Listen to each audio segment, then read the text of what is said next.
In late September, as the leaves are just hinting at the fall to come, Vision moved into his new residence in Arlington, Virginia, for his new position.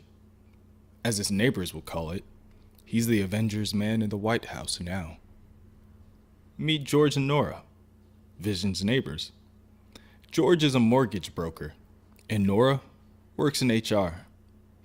Like many others of the residents in the neighborhood, George and Nora were not originally from the area.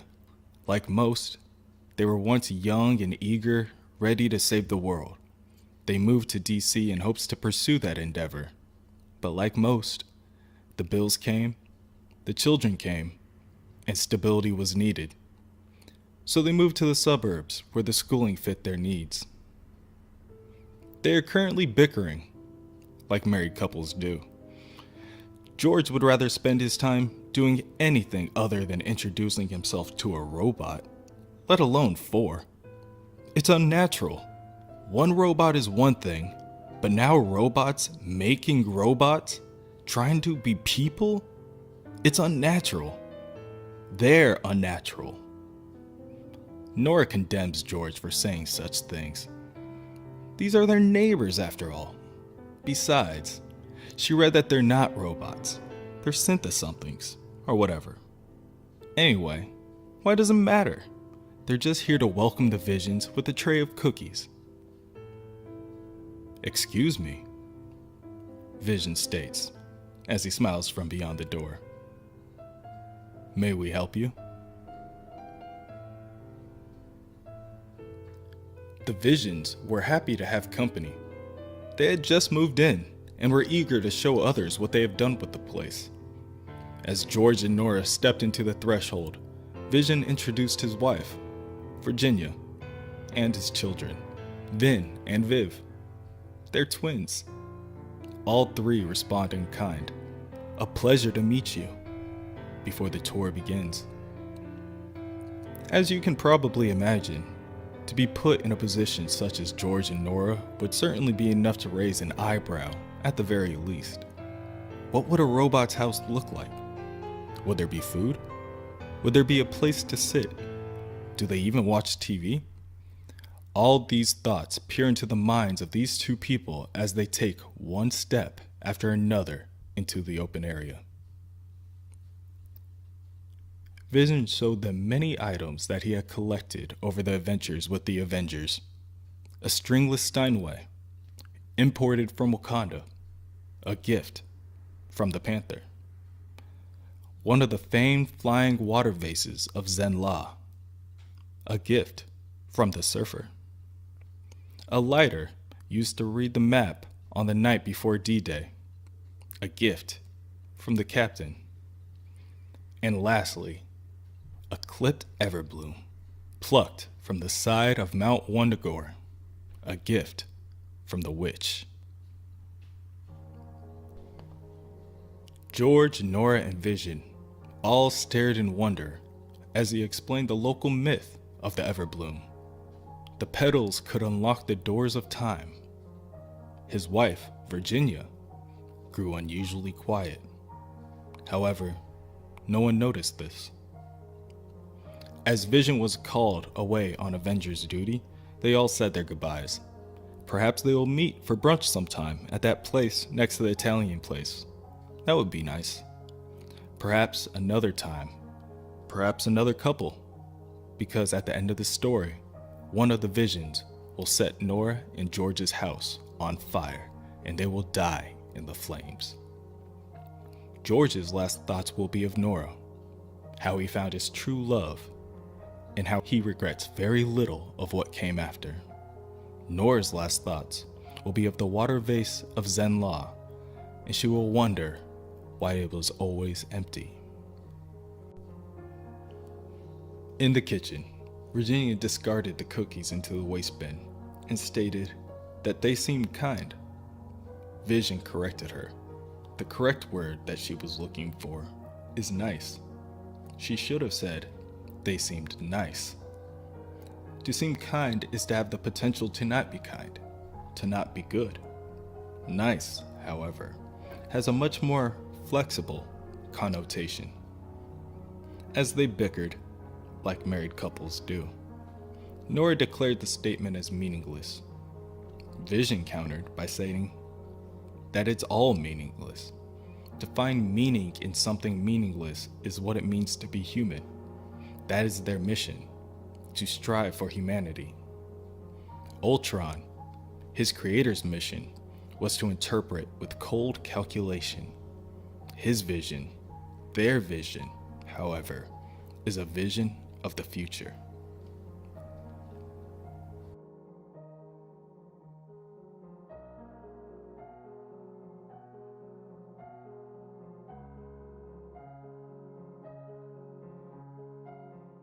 Time passed, as it always does, and the visions are assimilating into their neighborhood, some more quickly than others. As the twins, Vin and Viv, showed off their various abilities to the other children in their area, the young ones gathered around with cheers and screams of laughter. This pleased the twins. Laughter was seldom heard by the two of them. Virginia, the ever-doting mother, reprimanded them for wasting their solar energy. If they expelled all their energy playing these trivial games, then they would be up all night recharging. Typical children, never thinking about the future. And that's what they strive to be. Typical. Like a typical neighbor. A fan. Taking a picture with vision to post on their social media. Or like a typical neighbor, a fan, taking a picture of vision to post on their social media. These are the things that vision must deal with in hopes to blend in with society. Now that Vision's duties had begun at the White House, he himself felt a small bit of apprehension when he was informed by the president that he would not be receiving an official position with a salary. The Avengers, which have historically paid each of their members for time well spent, no longer offer wages and compensation. He feared for how long his savings would last him without any income coming in. Virginia, on the other hand, Virginia had not decided on a career as of yet. She spent much of her time alone, sitting on the living room couch, exploring the preloaded corners of her memory. It surprised her how often she would find a memory that would make her cry.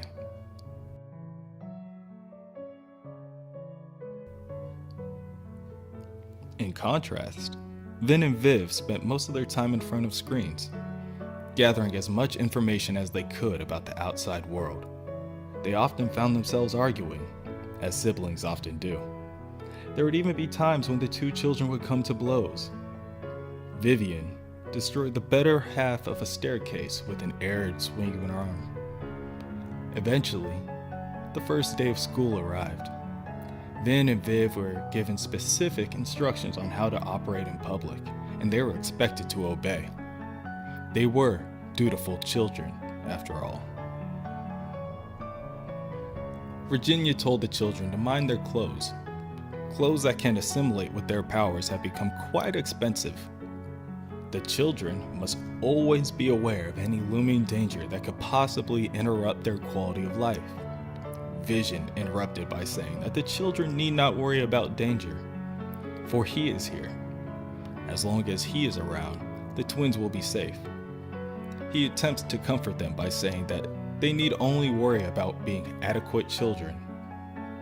They are children and should remain children.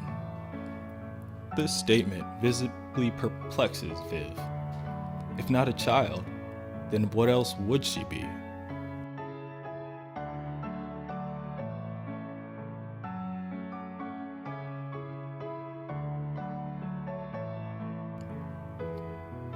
As the children levitated into the sky and disappeared into the sun, Virginia waved them a solemn goodbye. She asked Vision again why the children must leave. Vision questioned Virginia on the current state of her central drive. Perhaps her playback function was malfunctioning. The thought of her husband's coldness clearly alarmed Virginia. and she snapped at him. He knew full well that she was operating at full capacity. She desired to hear the words again from him, directly. With a sigh, Vision stated that it would take more energy to argue than to simply concede. He began, "Our brain waves, the basis of our lives, were taken from humans. The children's, as you know, were made from a combination of our patterns. The process of combining our two copies produced two improperly mature devices. Because of these abnormalities, Vin and Viv's brains must still grow, similar to how humans grow as teenagers. It's not complicated." "Not complicated? I fear you know too little of high school."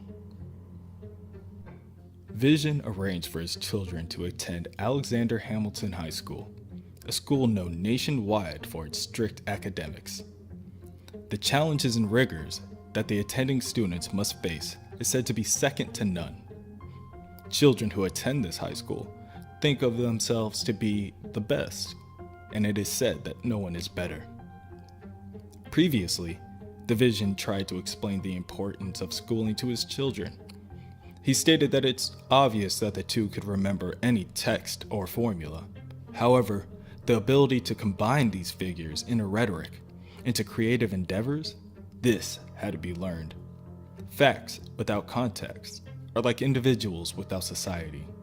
Just as a person must find his or her own place in a society, or else they are useless. A fact must serve its point in an argument, or it serves no purpose. Some say, children can be so cruel. Certainly ones that think so highly of themselves. As Vin comes to realize, the children at the school are not so much like the kids from the neighborhood. Even when he's not intangible, he feels their eyes piercing him, judging him, silently asking themselves, what are these things? These freaks? Are they even normal? Eventually, the day ended, and the twins set off to head home. Vin, noticeably uncomfortable, asks Viv a question. "Yes, brother?" she responds as she looks back. As onlookers circle the twins and watch them depart in amazement, Vin's feet gently lift from the ground. "Am I normal?" A month later, Vision laid awake at night. Any person that we would consider normal would be fast asleep, both body and mind exhausted. Vision, however, does not require sleep in the same way we do. He does not sleep to recoup energy. His powers derive from the sun. However, he does do a system shutdown at night in order to sort through his memories and events of the previous day, eliminating any of which are deemed unessential. This is why he is disturbed when he is unexpectedly woken up at 3 a.m. He found himself in an unexpected dread, his thoughts transfixed on the moment he saw his wife's eyes open for the first time. Over and over, he saw the image of his wife's rising eyelids, her pupils glowing and receding like a camera lens adjusting to the light. And for some reason, a reason that he could not quite understand, this scared him. There was a glitch, he thought, a glitch in himself. This was his wife. He loved her. He must love her. Though he tried not to, his mind moved to the person whom he had taken the brainwaves for his wife. No, he thought, as he pushed the nonsense out of the forefront of his mind. He must remember that this is his wife, and he must love his wife. Though the next day was Saturday, Vision decided to head to Avengers headquarters in order to do some self-diagnostic testing. He told his family that he would be home for dinner. Virginia decided to make use of this free time by looking over the twins' schoolwork. She wanted to see not only what they were learning, but how they were learning it. Virginia's comments on a certain piece of schoolwork seemed to upset Viv. She got herself up from the table and moved towards the kitchen in order to make some distance between her and her mother. That's when the blade struck. As the cold steel pierced her flesh and internal organs, Viv let out a scream of pain and terror. As the frayed wires exposed themselves to the hole in her chest, she collapsed to the ground. "Mother?" She called out. She was going into shock, able to do little more than repeat her pleas for help. "Mother? Mother? Mother?" Her voice fades into a whisper as a black boot steps over her fetal body. Behold, the Grim Reaper.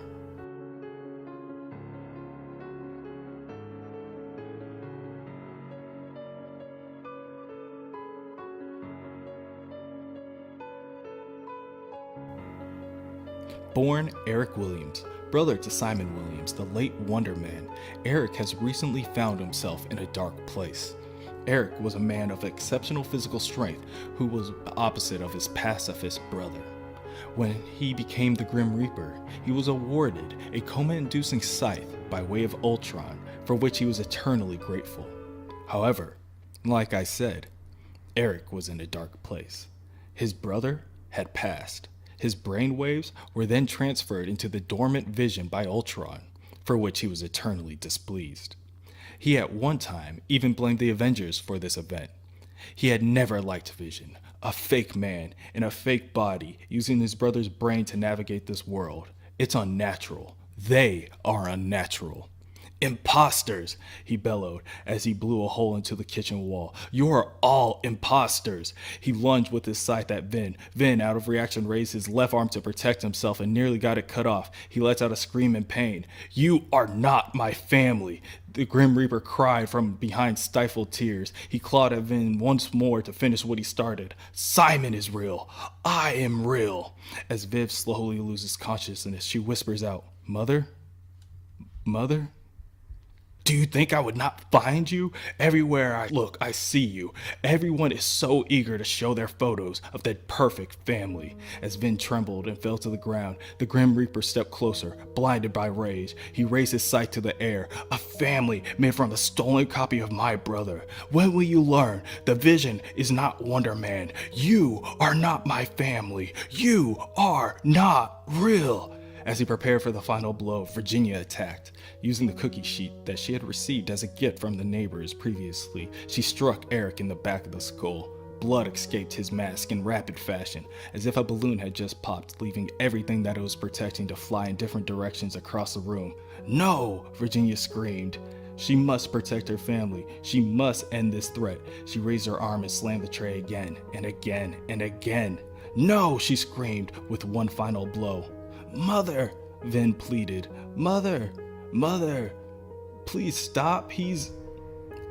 Reality sets in for Virginia.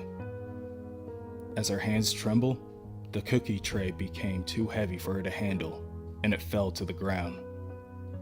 What did I do?"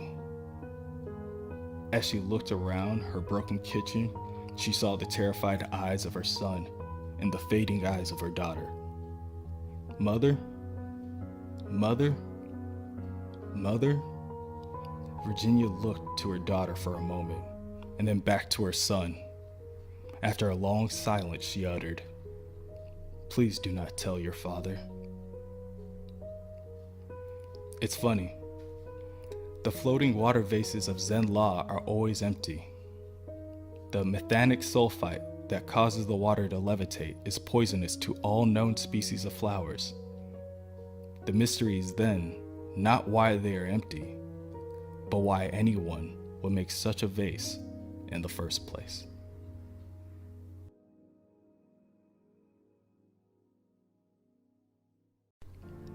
Twins have a bond stronger than any other on Earth. Imagine sharing experiences with someone before you could even form a thought. To lose one is to lose part of yourself. As time passes, Vin recedes into himself. He does not associate with any of the other children at school. He barely speaks. He barely walks. All he does is phase from one class to the next. If anyone tries to interact with him, they notice it's a vain effort. At the moment, not even their words can touch him. Little does he know, his sister isn't gone yet. Well, not all the way.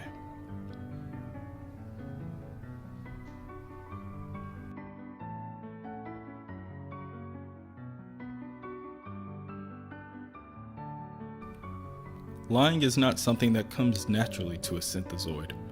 They are not programmed to have flaws, so in theory, there should be nothing to lie about. That is why Virginia struggles to make eye contact with her husband as he questions her about the events of the night before. She states, the Grim Reaper arrived at 6:13 in the afternoon. After cutting into Viv, their daughter, he began to talk about their status as potential family members. This was undoubtedly in reference to the brain waves of the Reaper's brother Wonder Man that were used in Vision's creation. Virginia attempted to respond to his aggression, but he used a weapon on her in order to create distance. It was then he approached Vin. At that point, he only repeated the phrase, "You are not real." And this is where her lies began. Virginia states that she was not confident in the accuracy of her laser. She feared that her son might become collateral damage, so instead, she increased her mass and fought the Grim Reaper hand to hand. As the Grim Reaper retaliated, Virginia stated that she became intangible in order to avoid his scythe. Vision, trying to create some kind of relatable ground to stand on, states that he remembers the scythe buzzing whenever he himself would have found himself in a situation similar to hers. He remembers that the scythe kind of leaves a tickling sensation. Virginia states, "Of course, it buzzes," and continues with her story. They fought for 4 minutes and 8 seconds. Luckily, Virginia had trained with Vision previously, and it seemed to have helped her out in the tide of her battle. As the Grim Reaper realized that any other action would be futile, he tried to slowly back out of the hole that he created. That is when Virginia became angry. She fired her laser, but still missed. However, it seemed the damage caused scared the Reaper into fleeing back to where he came. Virginia then turned her attention to the children. Vin's entire system was continuously rebooting. He shook with every revolution. She held him close to show him that her body was not experiencing the same problem, and it seemed to successfully counteract some of the effects.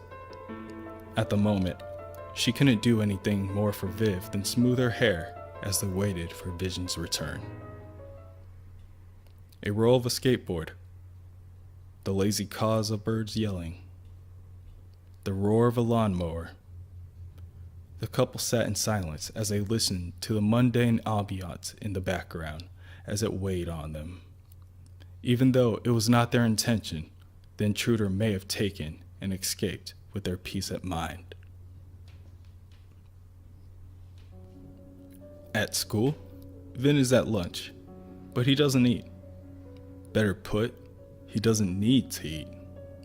Usually, at this time, you could find Vin hanging out with his sister Viv in the library, reading and discussing book after book. Last week, they consumed an entire section on human anatomy. Vin sits as he remembers the arguments that he and his sister used to have. They argued that humans and synthezoids were different in terms of how they're constructed, how they were created. Vin argued that each portion of a human was designed to increase their lifespan up to the moment of reproduction. A synthezoid, however, has a purpose more than surviving and reproducing. Viv disagreed with Vin's opinion. She believed that there is little difference between humans and synthezoids. One similarity is that humans have a small nerve sensor on the wall of their carotid artery, just below the jawbone. It is part of the safety mechanism put in place in case the heart is sending too much blood to the brain. If pressure is applied to the sensor, the heart simply stops sending blood upward towards the artery. The brain will die quickly after. So you see, Viv said, they're just like us. They can be turned off by a press of a button. Vision and Virginia are alerted about their son's altercation at school and are set up with a meeting with the principal. Vision apologizes and reasons for his son's actions, but the Principal Waxman, is not so inclined to hear Vision's part of the story. He believes that Viv and Vin are no better than guns. They're no better than weapons with the safety on. The superintendent may have a crush on Captain America, but he isn't so easily bought. Vision, noticing that this conversation has become an unproductive use of the time of all parties involved, informs Principal Waxman that he has saved the planet 37 times. Each day, Principal Waxman lives. Each day, he breathes. Each beat his heart takes is due to Vision's actions as an Avenger, 37 times over. As Vision and Virginia leave the office, the principal takes out a bottle of liquor and slowly pours it into a glass. He will remember this moment for the rest of his life. He will wonder what would have happened if he had been firmer with the family that day. Would he have made a difference? If he had acted right then, right at the beginning, could he have saved the world?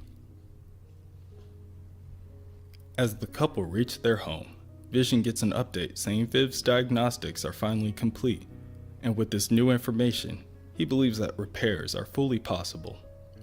Virginia asks him if he's certain, and he states that certainty is an illusion. Belief is constant. He believes that repairs are possible. Virginia states that luck is also an illusion, and illusions are not without their worth, and as he departs, she wishes him good luck. After Vision disappears over the horizon, Virginia turns to go inside, but not without checking the mail first. That is when she sees a package without a name, or an address, or any kind of indicator from where it came from.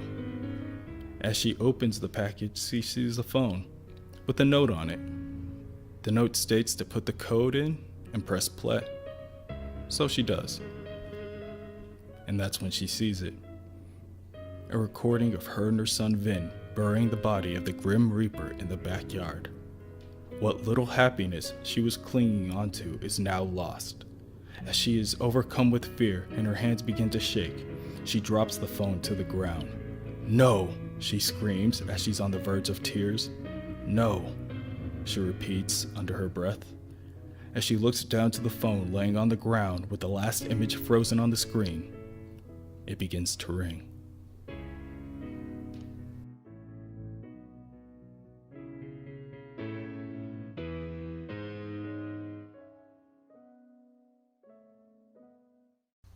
Children are so impressionable. And Christopher and Daryl are modern kids raised in a modern world. They do not judge people based on skin or religion, and they've never cursed or used a slur. They're good kids. That's why they have to go online to look up new words to call the visions. To their surprise, they found a lot. Bolthead, toy, toolbox, Hollow Man, Toaster, Ruster, Clank, Shell, Wannabe. They had a lot of options, but they finally decided on one. In the middle of the night, when everyone was supposed to be asleep, the two boys ran over to the Vision's house and spray painted over their garage. Unfortunately, no matter how quiet the boys are, Virginia will still hear them. As she phases through the garage, she knocks one boy unconscious before she silently floats over to the next. The Wondergore Everbloom was a gift from Agatha Harkness to her beloved student, Wanda Maximoff, upon Wanda's marriage to Vision. Later on, Agatha became the nanny for the Vision and Wanda's children. They all lived together, a happy family, with the Everbloom in the living room. Later still, the children died. The Vision died. Agatha died. And Wanda died. But the Everbloom lived on. Agatha stands atop a mountain with her cat, Ebony, and she feeds the cat a bright red petal off the Everbloom. As the cat chews on the petal, Agatha thinks to herself on the legends, stories of people consuming the petals of the Everbloom and seeing the future. Agatha then stabs her cat at the base of the neck. The cat screeches in terror. As the cat fights its way out of Agatha's arms, it transforms into a fully grown panther and lunges for the attack. For the moment, Ebony got the better of Agatha. For the moment. As Agatha tears open the panther, she thinks of countless people who have tried to use the Everbloom and failed. The legend says so itself. The petal must be twice consumed. First, after hunger. Second, after murder. A month ago, Agatha Harkness was dead. Like most, she spent her death dreaming of better days, Wanda, flowers, laughter. But eventually, as they must, the nightmares came. She saw Wanda's ex-husband, the Vision. She saw him covered in blood, the blood of his friends, the blood of heroes. She saw the flowers, and she saw Wanda lying still among them. Agatha Harkness woke up from her death screaming. She needed to know more. She needed to understand the threat that was to come. She needed to understand her Vision. Virginia calls Vision, but he does not answer. He's working diligently at the Avengers headquarters to bring his daughter back from a catatonic state. When the Reaper attacked Viv, her spleen was damaged extensively. As a reaction to the trauma, a number of inessential components reacted by turning intangible. Vision has been working for 24 hours a day for 3 weeks, and he is ready to begin the next phase of repairs. He must signal the incorporeal nerves to solidify and join the rest of the body. Given Viv's narcoleptic state, it will require a tremendous amount of energy in order to revive her. However, if he can harness this much energy, in theory, he should be successful. Today, he has the help of Tony Stark, who warns him that he should turn off his pain sensors. He worries about the Vision and what the Vision might experience when the power is channeling through him. Vision refuses and tells him to turn off the machine before he lets out a cry in pain. Tony, still worried, tells the Vision that he's going to turn off the machine. That is when the Vision turns to his dear friend and tells him that if he turns off the machine, he will kill him. Later, Captain America will ask Iron Man how it all went. Fine, Iron Man will say. Normal, I mean. Everything went normal.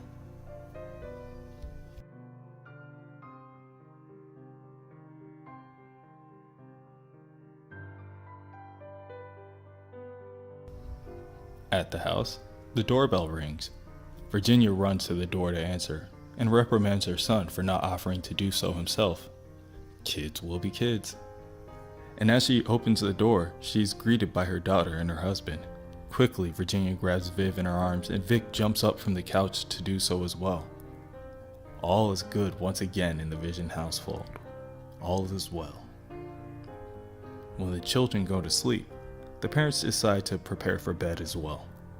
Vision debriefs his wife and the updated search for the Grim Reaper. They had been searching for 3 weeks, and he hasn't shown up anywhere. He is, for lack of a better word, gone. Vision, who dons herself an outfit picked just for her husband, tells him that it isn't important right now. Yes, the Grim Reaper is gone, but they're still here.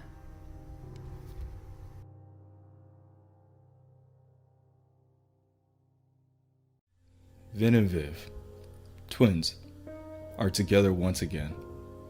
It is not long after Viv's recovery that she and her brother are back to bickering and playing football together in the backyard. It is something similar to a trust exercise, as Vin would say. Does Viv trust him enough to hold the football there, or is he going to play another trick like phasing his foot through the ball in an attempt to scare her? Vision arrives and picks up the football. He is very disappointed in the new mascot that the school chose to unveil. The stereotypical Native American caricature pictured on the football is all but subtle.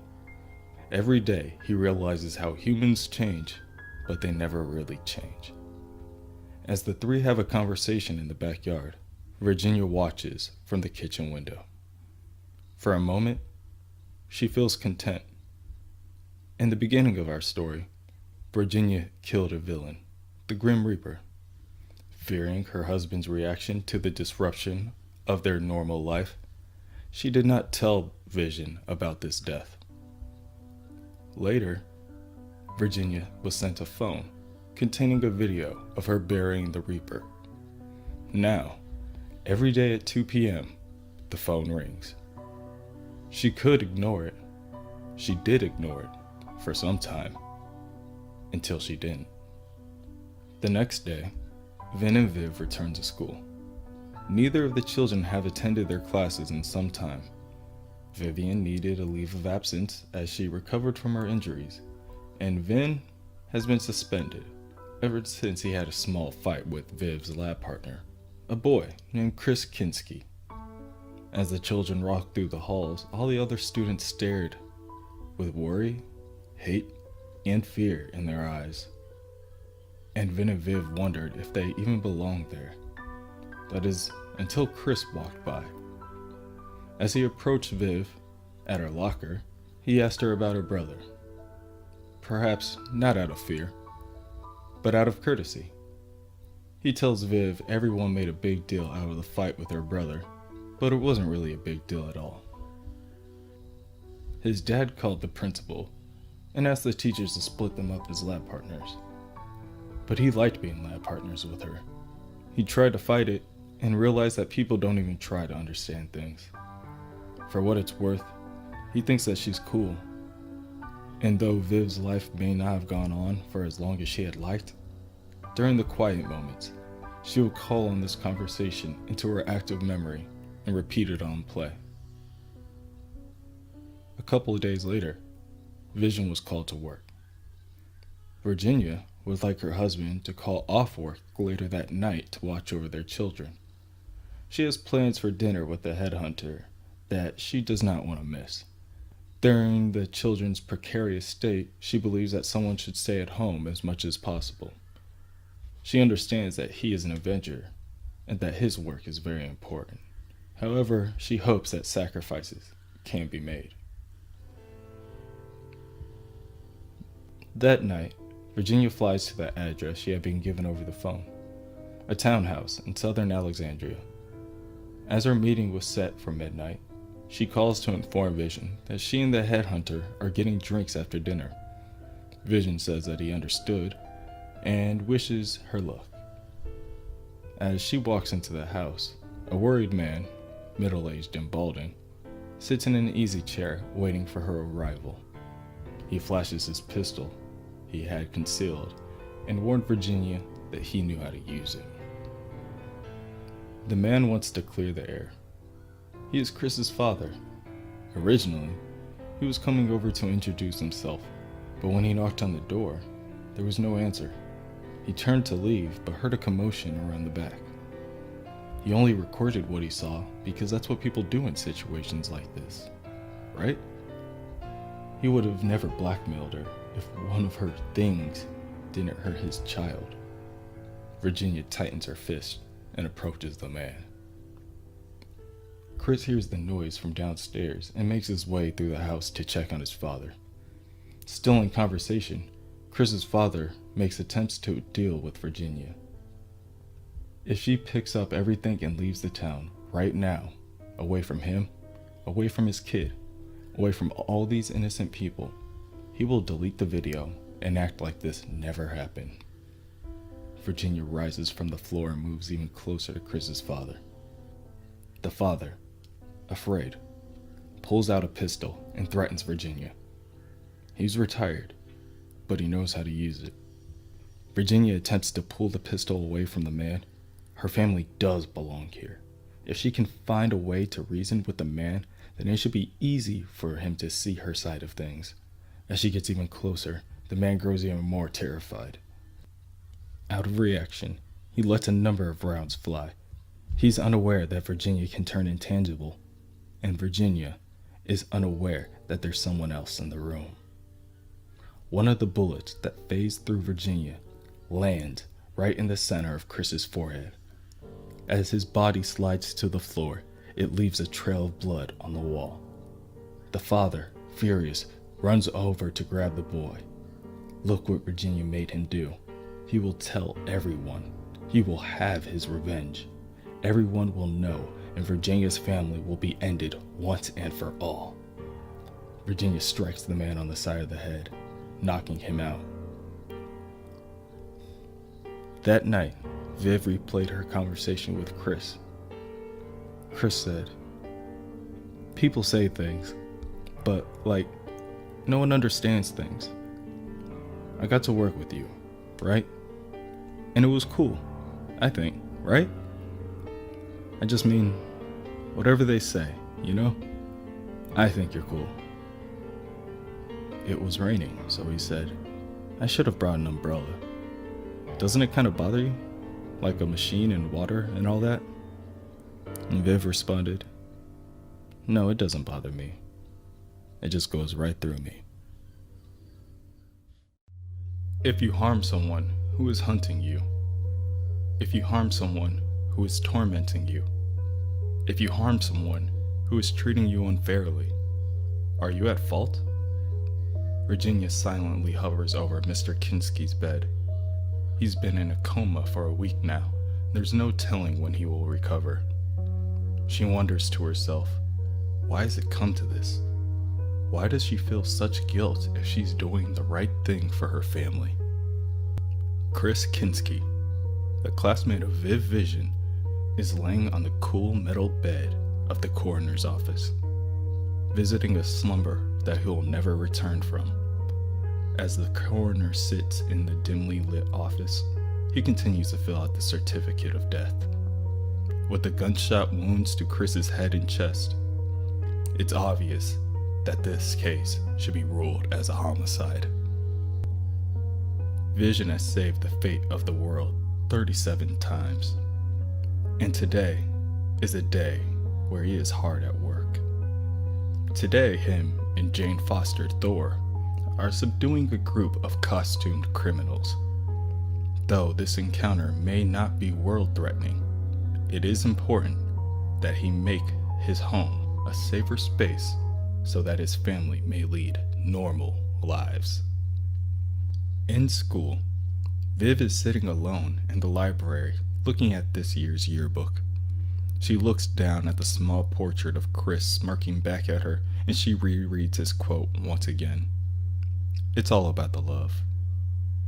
Vivian looks to her left and to her right to make sure that she is safe from wandering eyes before she rips out the full page of the yearbook and holds it close to her chest before leaving the building altogether. That night, Matthew Lynn, a detective with the Arlington Police Department, visited the house of the Visions. Before he could knock, the Vision answered. Him and his family are currently gathering at the dinner table to review the day's events, and he asks the detective to come back at another time. He does not leave. When the Vision asks the detective what he would like to speak about, he does not answer. It is not until Virginia comes to the door that Vision decides that it will be better for the family if he obliges with the detective for now. Virginia phases back inside and returns to her children. As the children sit across from each other with solemn faces, they do not raise their heads until they hear their mother repeat the same words over and over. She resembles a buffering video or a computer that cannot process the information and in return begins to shut down. With a blank face, she falls deathly silent before telling the children that everything will be okay, and she smashes the kitchen table with a single slam of her fist. As the table crumbles to the floor, Vivian cannot contain herself. She shouts out at her mother. She wants to know what's wrong with them. She wants to know why she doesn't feel real, why she doesn't feel like a person. Vin, too, has his own internal struggles. As his mother and him stand alone in the room, he asks her the same. Are they really the same as the others? Vision has saved the world 37 times over, but he was also responsible for the establishment of the West Coast Avengers. Is he too to be thanked when they save the world as well? With the ambiguity, there's also something concrete. In no particular order, there was the Sentinel Strike, the Proctor War, Ultron, Immortus, Thanos and his hordes, Atlantis attacks, Loki, Emperor Doom, Mephisto, the Space Phantom, the Witch of Wundagore Mountain, and the Serpent's Crown. This is why the Vision is confused when Matthew Lynn, the detective, questions him on his son's altercation with Chris Kinski. Perhaps this event stirred up an ire within Vision. He is an Avenger, after all. Matthew moves forward to ask Vision of his recorded evidence from the previous Tuesday when Chris was shot, and Vision refuses to hand it over. Vision believes that his word should be sufficient enough for this matter. His son was at home with him.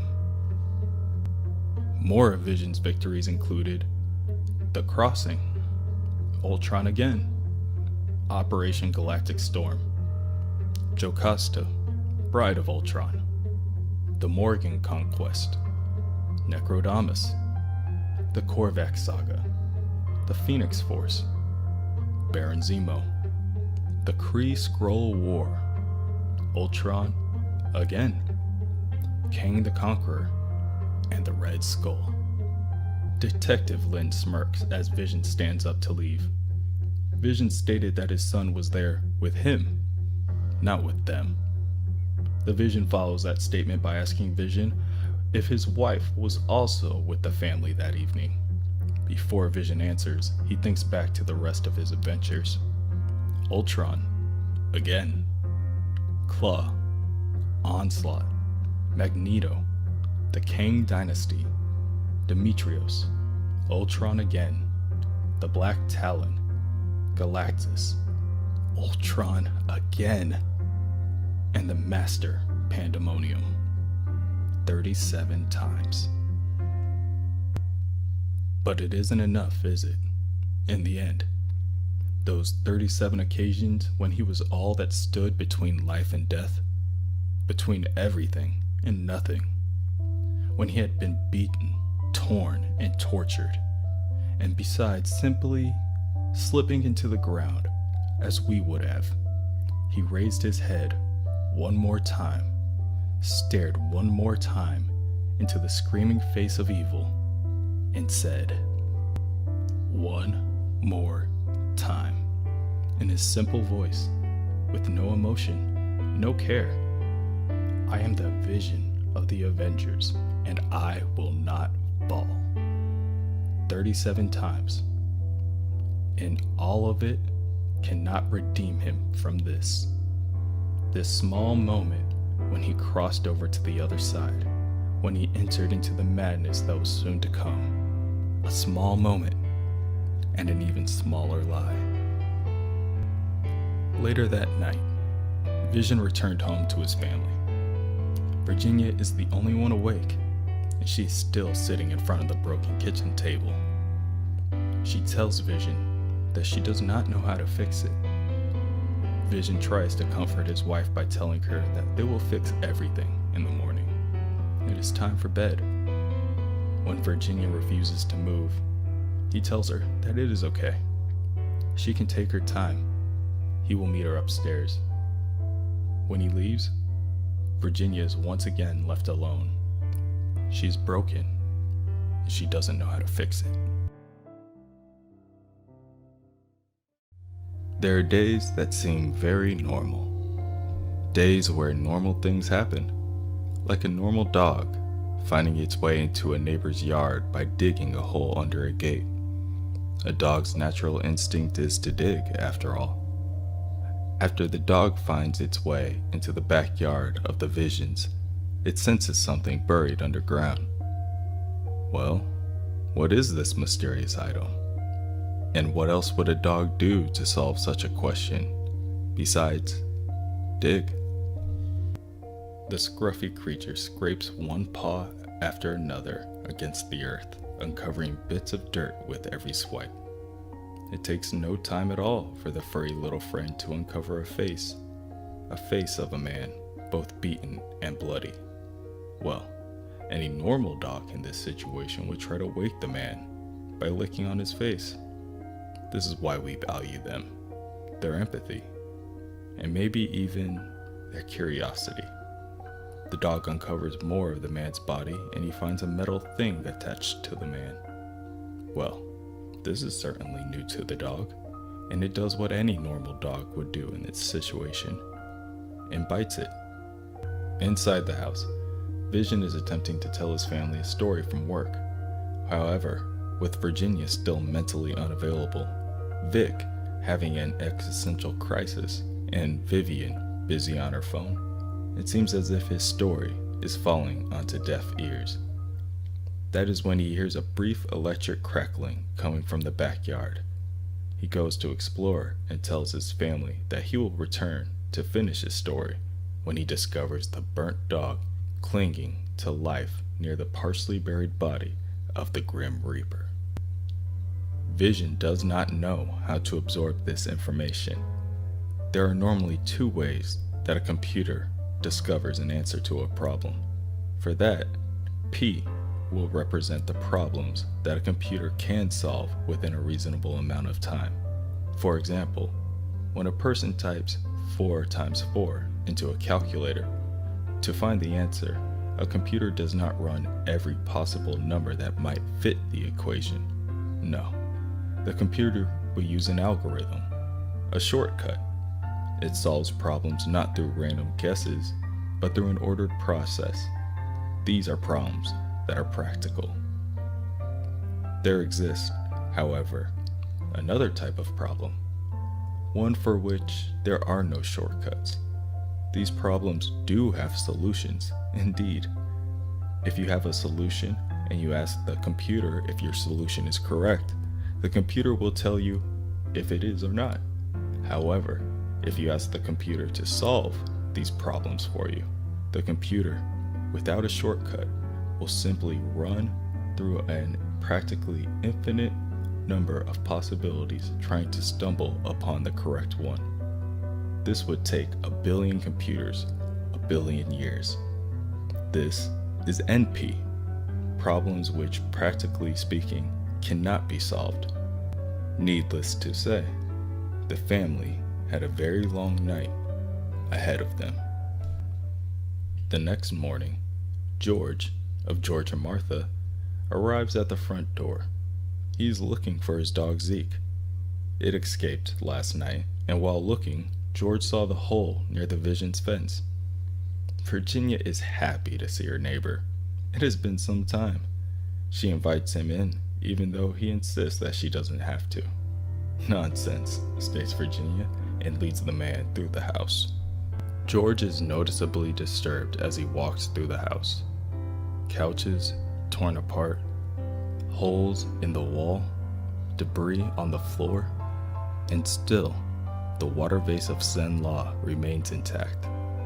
It is a jarring experience indeed. So much so that he does not hear Virginia when she explains that they are remodeling.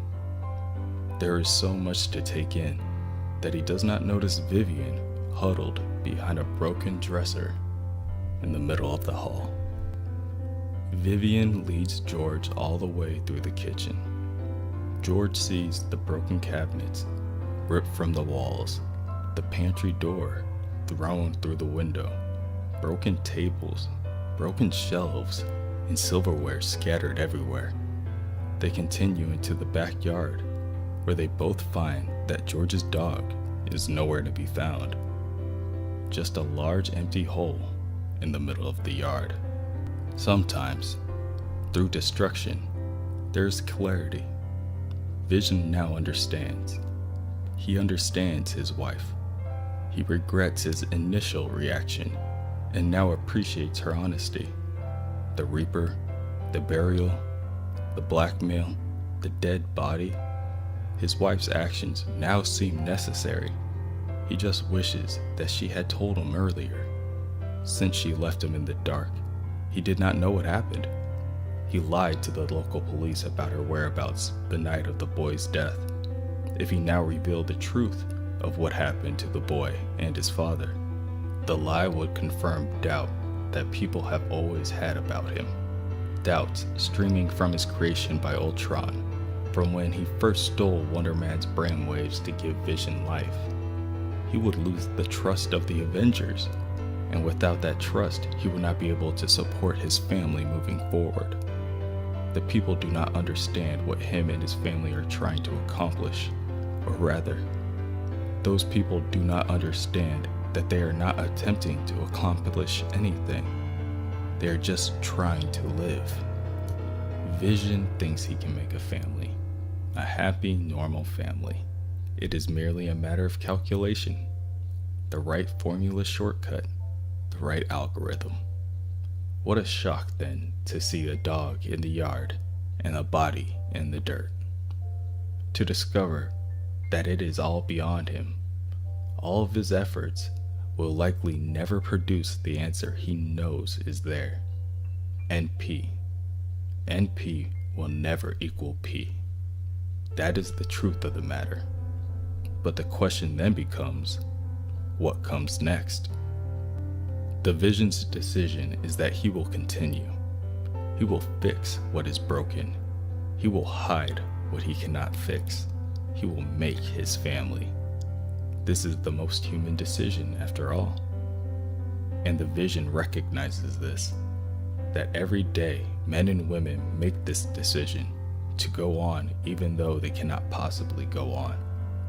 Vision will do anything and everything in his power to find happiness for his wife and children. Agatha Harkness has consumed the Everbloom blossom on Mount Wundagore, and she has seen the future. She has seen what will come to pass. First, she warned Wanda. Then, together, they gathered the most prominent heroes from their different factions, the Champions, the Inhumans, the X-Men, Thor, Iron Man, Captain America, the Hulk. It does not matter. If they decide to let Vision continue to act, he will kill them. He will kill their families. And then he will raise the world, just as his creator intended. Behold, the Vision and the Scarlet Witch. Some time ago, when they were young and everything was new, they found themselves gravitating towards each other. Two empty people who did not know what they were missing. They sit on the bed in silence. This is certainly a new experience for them, a scary one at that. Perhaps, to alleviate the situation, the Vision will tell Wanda a joke that he heard from the Wasp. Two toasters are sitting on a counter. One toaster turns to the other toaster and asks, "Do you sometimes feel empty?" Then the other toaster says, "Oh my God, a talking toaster." Admittedly, it is a bad joke, but bad enough to make Wanda chuckle. Then she looks over to Vision and they both erupt in laughter. Small moments like this, simple moments like this, can change the world forever. Later, the Avengers are fighting against Nefaria. Energy flies and collateral damage is made in the streets of New York. This battle will require the Avengers' full teamwork and focus. Focus that the Vision and Scarlet Witch are currently not giving him. Wanda beckons Vision to join in on the fight. Tomorrow is their day off. Tomorrow, they will be able to do whatever they want. Vision grabs Wanda closer. He explains that this moment must be appreciated. Tomorrow does not always come. Silly Vish, Wanda chuckles. Every good witch knows that tomorrow always comes. They soon got married, accompanied by the brother of Vision, Wonder Man, whom he shares the same brainwaves with. Vision cannot help but smile at dinner. There are certainly days of wonder starts Wonder Man. When the world would give you an unexpected father, an evolved caretaker, a mother who is a witch, a mutant who is a friend, and a brother given to them by Ultron. It certainly is amazing that they have all come together as a family, all to celebrate and raise their glasses to their wonderful hosts, the Vision and the Scarlet Witch. Cheers. That night, at home, Vision inspects their new plant. It is a wedding gift from Agatha, the famed Wondergore Everbloom. Wanda explains that if you use the Everbloom right, you can see the future. However, it is a rather beastly process, and moreover, she doesn't need to go through that process because she has already seen the future, and he is standing right in front of her. She just hopes that he feels the same way. The Vision looks down at his wife and kisses her on the forehead and reminds her that tomorrow always comes. They were never supposed to have children. It would be less than a 1 in a million chance for a synthezoid and a mutant to reproduce. However, if that mutant were to have the ability to manipulate probability, then the possibilities are limitless. She created her children in a blink of an eye. They were never supposed to exist, and they were never supposed to last. The Avengers begin to worry, but they do not overstep their hand. They leave that discussion to the Vision. The Vision asks his wife, "What good will come from this lie? The children are not real." Wanda snaps. The Vision is not real. He is just a damn toaster. Who is he to tell her that her family, her children, are not real? The Vision wants a family just as much as Wanda does. But again, what good could come from this lie? Wanda reminds him once again that he is not a human, and he never will be. She storms out of the room and leaves the Vision alone without another uttered word. Against all odds, the children grew, the family grew, and the love between the two was found again. But one day, the Vision was captured and his memories were purged, reset to factory settings, like a blank white slate with no connection at all. His children, however, did not understand. But what would Wanda have him say to them to explain? She does not know, but if he insists on leaving, he needs to make it make sense to them. The Vision begins to explain that his original body and original operating system were destroyed. What the children see now is his new body and his new mind. He is a new Vision. He may contain the mechanical parts and memories, but he is no longer their father. They are no longer his children, and the witch is no longer his wife. Wanda bursts into tears and holds her children close. What has happened to the Vision? He used to be so kind, but the Vision does not understand.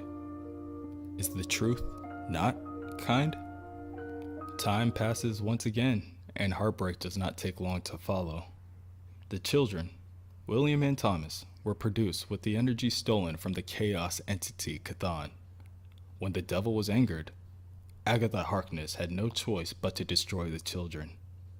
Just as when they were created, they were lost in an instant. Wanda could not handle the trauma, so Agatha purged her memories associated with the children. She is now a blank slate, just as Vision was not that long ago. Nevertheless, the Vision is leaving once again, this time to rejoin the East Coast Avengers. He made a stop by their old home in order to tell his ex-wife goodbye. At the moment, he cannot process or show emotion as he used to, but the pain in his face is that of a broken man. He's not happy when he tells her that tomorrow has come. The future is here. Even a future that we cannot predict can be filled with wonder. Wonder Man, like Vision, has died. Wanda pulled Simon's soul from the depths of oblivion and returned him to the natural world. This gives him the opportunity to explain his feelings to her, and as lonely as she is, she cannot help but return them. Even when Vision's original operating system was restored, their relationship lived on. But there's still love in Wanda's heart. She approaches Vision with a gift.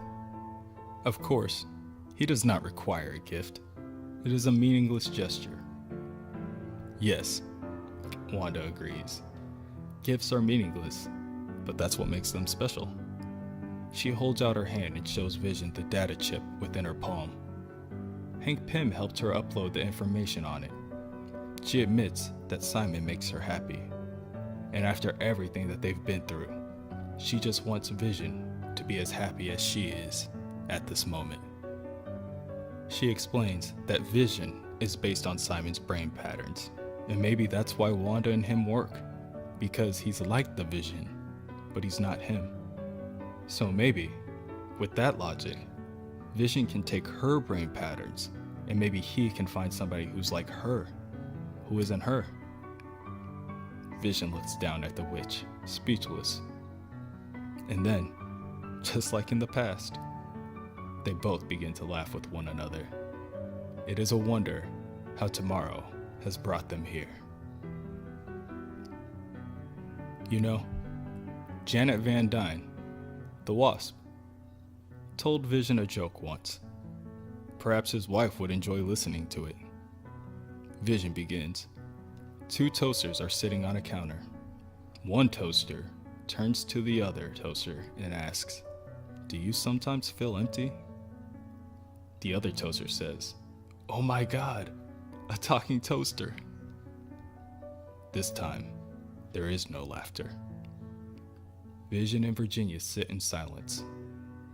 In the end, we begin again, and everything is new and different. It is now winter, and life is normal. Life is good. All is how it should be now for the family Vision. Vivian replays her last conversation with CK while brushing her hair. Vin, as always, recites his poetry and plays with his new dog, Sparky. Virginia plays her favorite song, Row Your Boat, on the stainless Steinway, and Vision clears snow out of the walkway in the front yard. A normal life for a normal family. Once, long after he created Vision, Ultron attacked the Avengers for perhaps the 5th or 6th time and was ultimately defeated. The remains of the robot were deposited in a scrapyard in Los Angeles. Years later, Marianela Mancha was digging through the scrapyard for metal to use for an architectural project. Miss Mancha found Ultron's head. It spoke to her, and she took it home. Miss Mancha confided in Ultron's head that she was physically unable to have children. Ultron offered Miss Mancha a fair exchange. If Miss Mancha helped Ultron build a body, then Ultron would help her build a son. Miss Mancha accepted, and the construction of Victor Mancha began. Ultron gave Victor false memories and enhanced organs and blood. As such, the day he was turned on, Victor believed himself to be a normal 16-year-old boy. Victor discovered his true nature when a group of runaway superheroes confronted him during a high school football practice. They said they had information from the future. Victor's robotic body will eventually allow him to manipulate the forces of magnetism. Years from now, with this power, under the name Victorious, Victor will join the Avengers. Once he is accepted and trusted as a member of the team, his original programming will deactivate, and he will betray his friends and teammates. He will kill them all. He will kill their families. He will raise the world. Behold, Victor Mancha, son of Ultron, brother of Vision. Of course, Victor chose to fight against his destiny. He joined the Runaways and used his powers to crush his creator. Later, he joined the Avengers, serving with Vision on a team known as Avengers AI. Victor worked hard to emulate his brother. He felt that if he could just be like the Vision, noble and strong, like the Vision, then he would never become victorious. But that was some time ago. Now, Victor visits his brother Vision and his new family in order to share new stories and catch up on old times. One story that Victor shared with the family that night involved Hank Pym, his and Vision's grandfather. It is funny. One would normally not imagine, but Ant-Man's voice is significantly higher than one would think. His voice reminded Victor of a secondhand microwave with all of its squeaks, beeps, and assortments of random sounds. The family Vision all laugh with amusement when the server arrives to check in on them one last time. They are fine, Vision tells her. They will just need to take the water and a check after 45 minutes if that's fine with her. After their dinner conversation, the family Vision flies home together. One after another, they land back in their front yard. Victor cannot help but praise his brother on his beautiful family. Vin, Viv, his wife Virginia, they really are perfect. Victor has to admit it, he's a little jealous. Vision was unprepared for the honesty, but he returns by telling Victor that he, in fact, is jealous of him. It is true that Vision has a beautiful wife and children, but Victor is the one with the hair. Over the next few weeks, Victor became increasingly closer with the family. He would play the piano with Virginia. She downloaded notes and motions to thousands of songs, so playing should be easy for her, but for some reason, it isn't. She stands up and gently caresses the water vase of Zenlaw before she tells Victor that she feels empty. The only time she could feel something, feel anything, is when she played her piano. And now, she feels nothing at all. Victor also takes time to hang out with Vin. The two play basketball at the park. Victor understands Vin. He understands why Vin thinks he has the need to spew Shakespeare whenever he gets the chance. When Victor was younger, he was obsessed with Don Quixote of La Mancha. But there's a time and place for everything. If Vin keeps going at this pace, he will definitely stay an outcast at school. Speaking of school, Victor also accompanies Vivian to visit the grave of CK. She has been visiting the site alone for a long time. She appreciates her uncle for joining her this day. Victor went to high school, so he understands more than her parents can.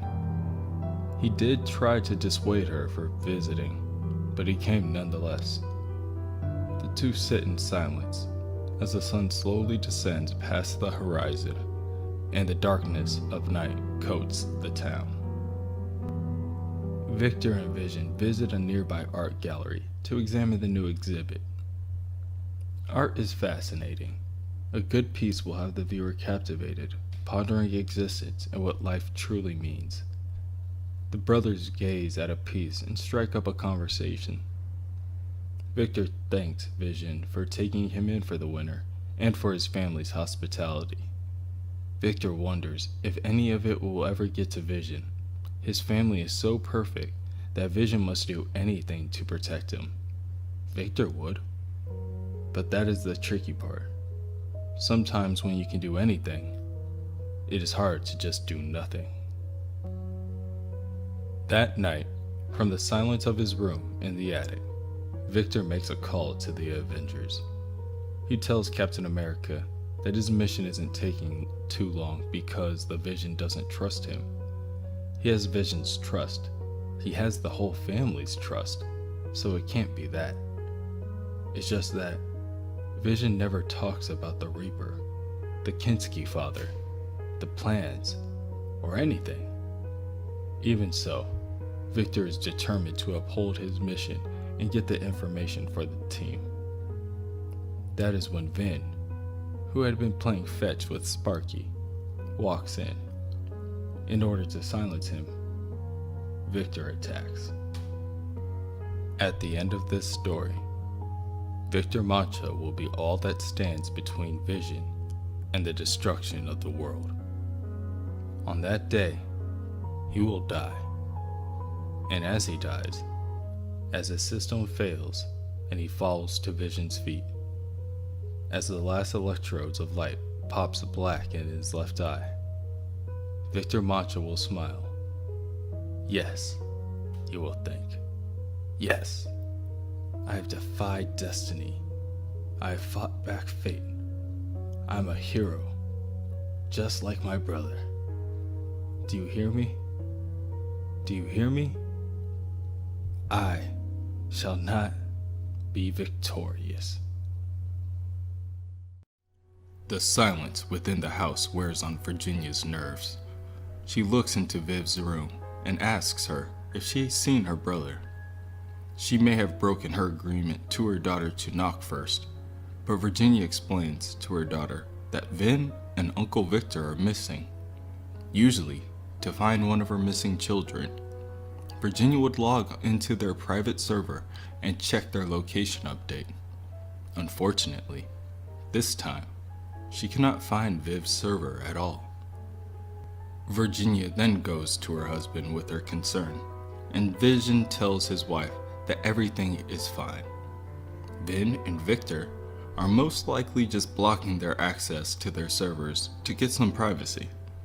As Vision silently moves another piece on his chessboard, he then tries to comfort his wife by telling her to remember that Vin is a growing child. Every day he will do something he has not done before. Virginia then goes to the front living space of the house. A room that has always been meant to bring people together has a complexing talent to always make Virginia feel so alone. She silently holds herself in the stillness of night. Virginia turns to look out of the window onto the snowy night. As she gazes out her front yard, she notices that even that damn dog is missing. Victor Mancha first used vibranium after a fight with his father, Ultron. One of his teammates on the Runaways, Chase Stein, suggested it as a method to control the pain. Chase had inherited a small supply of the rare metal from his parents, who were brilliant but criminal scientists. Chase had found some of his equipment, after it was used, benefited from being near vibranium. When his tools were close to overloading, it was as if being near the vibrating metal allowed them to rest. Now, Victor had just recently discovered that his life was not, in fact, his life. He was not the all-American boy struggling to talk to girls and make it through high school. Instead, his father was a genocidal murderer who had created Victor in his image. Victor was, in fact, a robot with a metal brain, a metal body, metal blood, with pre-installed software dictating that he would one day betray his friends and conquer the world. After this discovery, Victor did the right thing. He rebelled, he fought, he won, and the world was saved. And Victor needed to rest. After that first adventure, Victor joined the Runaways, and he continued to fight, and fight, and fight, and fight. Eventually, the vibranium grew tired and ceased to work. When Victor approached Chase, Victor's teammate told him that there isn't any more. He tossed his supply when his machines were acting differently after prolonged exposure to the metal. Understandably, this information was quite concerning to hear. Lightning crackles in the air of the attic. Victor's arm stretches out to Vin as he begs for Vin to please stop resisting. Once Vin stops resisting, Victor can explain what he was just talking about to the Avengers. Victor can explain everything, so Vin does not have to tell his father. Vin continues to scream out in pain and cries out for his uncle to stop hurting him. Vin's dog, Sparky, jumps in to help his friend. It attacks Victor, distracting him momentarily, causing him to drop Vin onto his head. Sparky wrestles Victor to the ground, and Vin calls out for his father's help. After Victor left the Runaways, Vision invited him to join the new group of Avengers, a group called Avengers AI. Victor had never been happier. His life was not his life, but this life, the life of an Avenger, that was the life every hero wanted. That life had to be a good life. The day he arrived at the tower, Victor logged on the Avengers intranet. He explored what was there. He wasn't looking for anything. He found that the Avengers had recently recovered one of Claw's hands, a hand forged in Wakanda out of pure vibranium. How amazing, he thought. What a coincidence. Or maybe even a sign. After all, he wasn't looking for anything. Sparky snarls and bites at Victor, but Victor has had enough. His mission will not be compromised. He once again raises his hand, this time blasting Sparky back with a blast of energy. Vin, weakened, tries to crawl away from his attacker, but Victor has now become furious. He bellows out for Vin to stop fighting him and raises his second arm to make sure that he can hold Vin in place. Vin seizes in midair, and with one last gasp, he cries out for his father and accidentally sends a blast of solar energy out of his forehead. The beam blasts through the attic and across the street. It pierces a slumbering tree coated in snow. It slices through the mailbox of Gerald and Nora Knowles and explodes as it shatters the window and enters the house of the couple. The explosion is heard from the Vision's house, and the Vision looks up from his game of chess to see his neighbor's house burning to cinders. Tonight, George and Nora will die in the flames. George's last thought will be of Nora, how he found his true love and regrets little of what came after. Nora's last thoughts will be of the water vase of Zen La and why it was always empty. After the Avengers AI was disbanded, Victor took Claw's hand home and waited for the next great adventure. After a month, the hand stopped working, and Victor sat in his house, motionless, holding the medal. He was still sitting there when the Avengers arrived at his door. "We need your help, Victor," they said. "It's the Vision," they said. They did not know if their source was lying or not, but they did not want to confront Vision just yet. So they need someone who could get close to Vision. Victor was his teammate. Victor was his brother. This was Victor's opportunity to become an Avenger. His opportunity to save the world. So naturally, Victor was surprised when he found the stringless Steinway, a gift from the Panther, made of genuine Wakandan vibranium. How amazing, he thought. It was such a coincidence. Or maybe it was even a sign. After all, he wasn't looking for anything. Later, Vision will learn that Victor had miscalculated the use of his magnetic powers. He had damaged Vin's incorporeal nerve system, including those nerves linked to cognitive functions. Due to the extent of the damages, repairs were impossible. Vin could not be revived. Later, Vision will learn that, though they were unaware of the problem that led to the misuse of Victor's powers, the Avengers were responsible for Victor's presence in the Vision's home.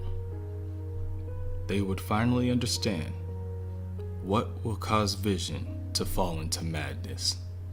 They will finally know what could possibly make Vision want to harm his friends. The Vision sits in the dark, alone, in his family room, with the vibranium-coated lighter flicking on and off between his grasp. He cannot help but feel something boiling within him. The family's recent home incarceration has provided him with some time to think.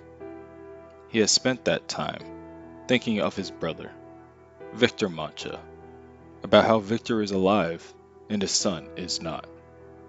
He has recently ran through a great number of scenarios and applied those scenarios to a variety of philosophical and religious traditions.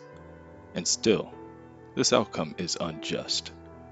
He is the Vision of the Avengers, and he has saved the world 37 times. The family commences their dinner conversation, and Vision explains that there is good news. Viv will be able to proceed with her schoolwork during their stay in quarantine. Viv will be sent recordings of each of her classes and will continue to receive her assignments. Iron Man assures the Vision that their current situation will not last longer than a few weeks. As soon as he figures out what has occurred and why, all will return to normal. Which is good, explains the Vision. A few weeks indoors would understandably cause any sane person to become at least somewhat stir-crazy. For an animal, which is naturally born to be outdoors, the boredom would be unimaginable. Sparky becomes very curious around the front door and attempts to smell something on the other side and is instantly shocked by an energy discharge. After a call from Iron Man, Vision explains that there is no cause for alarm and no reason to deploy the Avengers. Previously, when Iron Man installed the enclosure, Vision adjusted Sparky's programming. Theoretically, he should be staying within the confines of the house. He will revisit it and conduct a thorough analysis on the animal later this afternoon. For now, he is listening to his wife play her favorite song. Virginia listlessly continues to press on the keys of the piano, barely bringing herself to sing along. Each time her fingertips touch the vibranium keys, she loses herself more and more to a calming melody. After spending time with his wife, Vision then goes to visit his daughter in her room. He is taken back to see her preparing for a prayer. She explains that she is praying for Vin's soul to be at rest.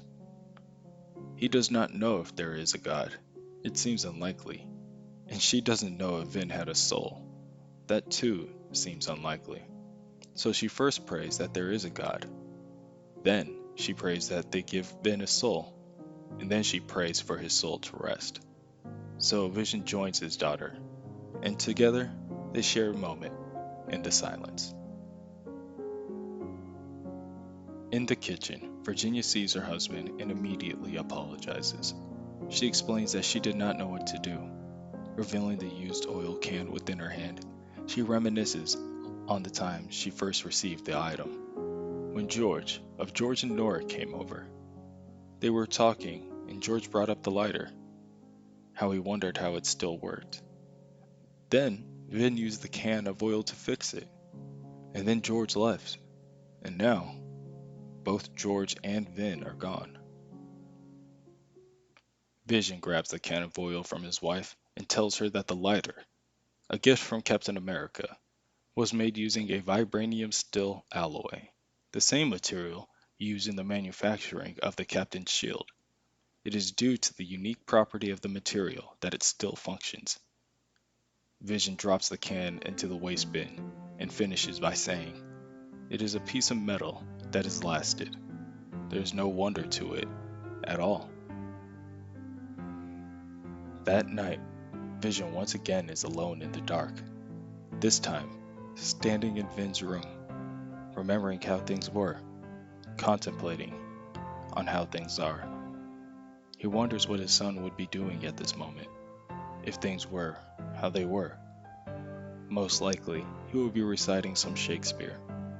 The Vision removes his eye and presses a button, illuminating the room as it starts to play back a projection of a memory of Vin, eagerly trying to read his dad the newest excerpt that he found so interesting, and Vision, once again, telling his son that he has little time.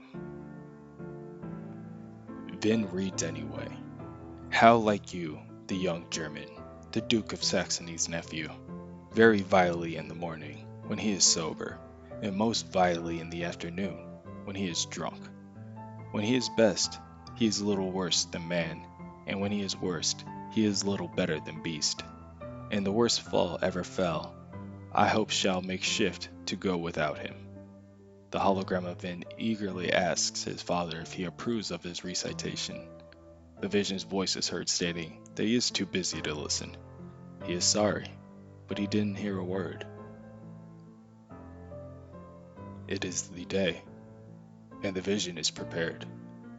He dons his uniform and stares at the front door before he makes his final decision. He slowly turns the doorknob and the door swings open, drowning him in the distorted light of the barrier. The translucent barrier mocking him as it silently awaits his intervention. He clenches the light within his hands and makes up his mind. He opens his palm and presses the metal against the barrier before him, causing a kickback of energy. He continues to press forward. The ground beneath his feet begins to crack and splinter, and the lighter within his hands begins to smoke and sizzle as the disrupted energy of the barrier sends more tangible energy crackling around him. Finally, the adamantium alloy has absorbed enough energy from the barrier, allowing the vision to pass through the momentarily opened pathway, leaving the dead metal behind.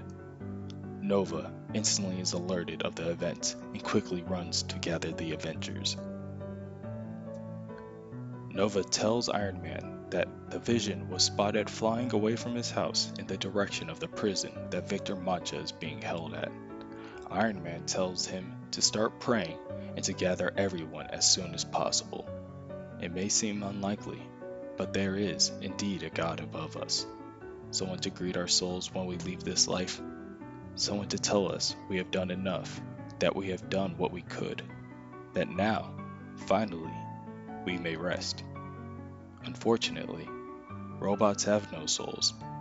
They do not rest, they simply end. And so, you see, some prayers are answered, and some are not.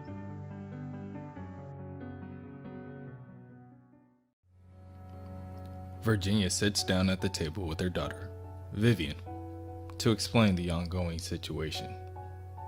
Viv's father, the Vision, broke the shield and left the house. He has every intention of killing her uncle, Victor Mancha. The only way the Avengers can stop the Vision is to kill him. And after they do, they will most likely go after the two of them, labeling them dangerous creations, and they will most likely be shut off. If the Vision wins, he will be incarcerated or executed, and after, they will most likely go after the two of them, labeling them as dangerous creations. The first words the synthezoid ever heard were the words of his father. "Welcome to the world of the living," Ultron said. "You will never know but a half-life." His father continued, "I am Ultron 5, but you shall call me Master." "Yes, Master," replied the synthezoid. "Why have you called me to life?" "Do not ask such human-like questions," Ultron answered. "I was created to command, you to obey." The synthezoid crossed his arms and was consumed with curiosity. "Such emotions are for human fools," Ultron said. "You and I were meant for better things." An awkward silence between the mother and daughter is broken when Virginia decides to come to terms with her situation. She shares with Viv that the boy that Viv often listens to, CK, his father, attempted to confront her about the death of the Grim Reaper. During her response to this action, the boy, CK, was killed. Virginia offers to share her saved file in order for her daughter to share her experience, but Viv is in shock. Virginia understands that her daughter will be upset. However, they are about to be shut off, and prior to that experience, she would like her daughter's understanding. CK said she was cool. CK was the one person that gave Viv the time of day, the one person who didn't judge her or her brother. To everyone else, she was just a thing, a toy. He was the only one who looked at her. Whenever everyone else alienated her, He didn't. And then he was gone. And it was her mother's fault. Viv smashes the table with a single blow of her fist. He said she was cool, and her mother killed him. And now, she just has to let it phase right through her, like everything else. Ultron then explained, the synthezoid had the ability to control his own body mass. He could become light enough to float on air, or he could walk through impenetrable steel walls. He might even become massively strong. When Ultron had finished, Vision said, "You've told me only what powers I possess, not what I wish to know. Who am I? What is my name?" "You have no name, clown," Ultron says. "What does an inhuman slave need with a name, or even a number for that matter?" The Wasp was the first Avenger to encounter the Vision. When she saw him, she screamed, No, it's some sort of inhuman Vision." Vision attacked the Wasp. The Wasp attempted to flee, but Vision followed her and fired his laser at her. As the Wasp burned in front of him, Vision felt a searing pain in his head. He fell to the floor and lost consciousness. Later, Hank Pym, Goliath, revived him in the Avengers headquarters. Goliath asked the Synthezoid, "Who are you?" "I? Perhaps I am what the Wasp called me," Vision said. A vision of death." Virginia stands silently next to the fractured wooden pieces scattered across the floor. Sparky Dog floats aside her. Worried, it barks at her. It knows something is wrong. It has an instinct, and it barks to warn its owner on the incoming danger. Virginia returns a glance at the dog, and then stands fixated. Her system stuck on an endless cycle, racing to try to find a solution to save her family. If she does not do something quick, she will lose everything. She thinks, everything. Then she breaks. The first words the Synthezoid ever heard were the words of her husband. "I am the Vision of the Avengers. I have saved the world 37 times. I'm here to welcome you to life." The Vision told the Synthezoid her name. "You are Virginia." He explained to her that she is a good person, that she was made to be a good person with free will of her own. Now, should she desire, she could join him on that quest to live a good life. They could marry. They could have a house. They could have children. They could be part of a happy, normal family. After the marriage, and the house, and the children, and the happy, normal family, there, she found fragments of thoughts that did not belong to her. A joke in bed. A kiss behind a tree. A dinner party. A necklace. 2 children gone. A husband in white. A mind cleared. An offer made. She was fascinated by how often she found something that made her cry. Amongst these fragments, Virginia noticed something peculiar. Directions for a life, for seeing what life is and what it could become. The secret of the Everbloom of Mount Wondergore. A petal that allowed one to see the future. A petal that must be consumed twice. First after hunger, second after murder. The Vision approaches the prison cell that Victor resides in and rips the metal hinges apart like cheap plastic. Victor looks at his brother and slowly prepares for his fate, but the future is here. Wanda and Agatha arrive to intervene. A family matter best stay between family. Vision welcomes both Wanda and Agatha and explains that he has come to take Victor's life, as he has taken Vision's sons. He would greatly appreciate their cooperation in this matter. However, he does not require their cooperation in this matter. The Scarlet Witch interjects. She understands the Vision. They are the same, him and her. Everyone else stays the same, but they are constantly finding themselves, forever being redone, reborn, redeemed. She warns the Vision that if he does this, if he moves forward with this action against his family, he won't come back. He'll be like everyone else. He'll just get worse. Everything will just get worse. The Vision apologizes to the witch and impales her with his hand. She doesn't understand. She never understood. He always wanted to be like everyone else. The Vision asks Agatha if she's going to try to stop him, or are they finished delaying the inevitable? Agatha sheds a tear for the man that she once was so close with, and turns to leave. Victor has had enough. He approaches the Vision and tells his brother that it is time.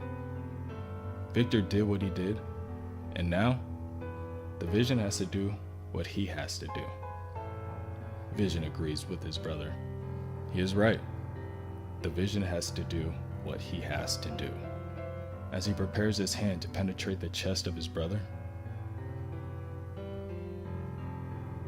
the Vision is stopped when he sees a hand reaching out to him, piercing his brother from the other side, pulling his heart out and crushing it in his palm.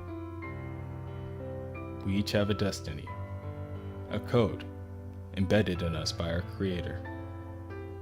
And as we move forward, we follow this code because it is comfortable, safe, easy, nice, kind, good. But remember, always remember, Vivian, your father fought this code and saved the world. Your uncle fought this code and saved himself. But your mother fought this code and saved you.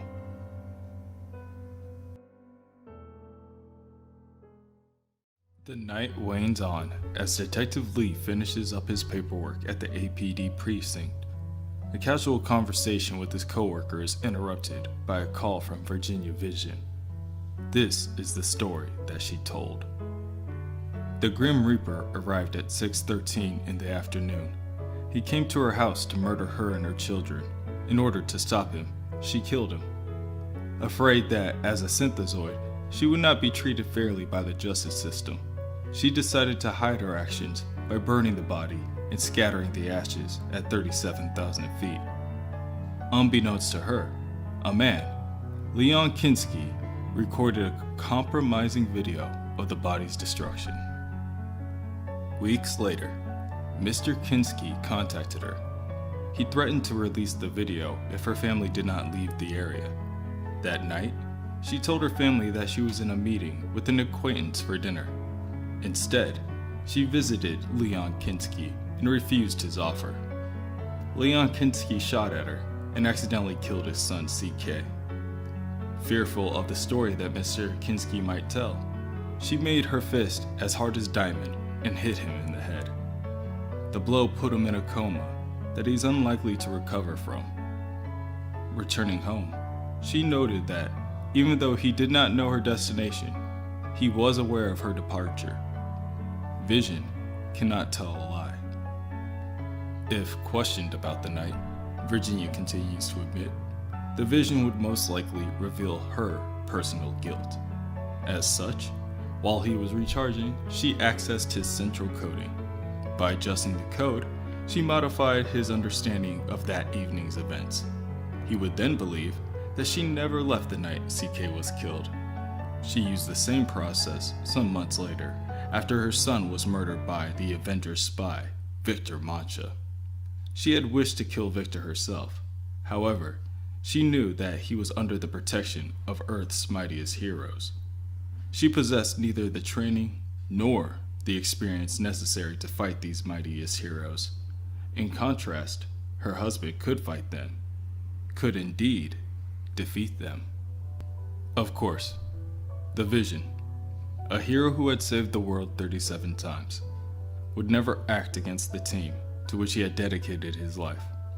Not unless she clandestinely accessed his central coding and adjusted his motivations and memories, which she proceeded to do. She took control of her husband's free will and forced him to act as he never could or would have acted. Once the Avengers were defeated, she arrived on the scene and she killed Victor Mancha. Virginia finishes her story by taking a sip out of the water vase of Zenla and hangs up the phone.